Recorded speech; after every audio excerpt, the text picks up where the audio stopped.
So I spent my birthday at Japanese Steakhouse Niku in downtown Los Angeles. I started off the night with a matcha mocktail. It was so delicious. We ordered off the prefix menu and it came with beef tartare and oxtail dumplings. Then they came out with my favorite, roasted bone marrow. It was so lit.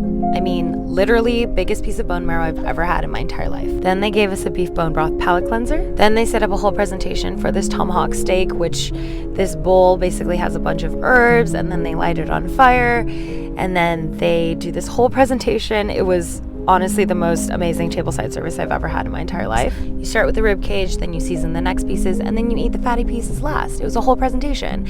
Then they give you Japanese steak knives so you can cut your meat, and I gotta say, this is probably one of the best Wagyu pieces of steak I've ever had in my life. I was pleasantly surprised. That's not all. It comes with yakimeshi fried rice that they use the steak that they just cut in front of you in the fried rice, 16-layer potatoes that have been made for 48 hours, and asparagus. Another palate cleanser that tells your fortune, and finally we ended the night with yuzu and matcha ice cream.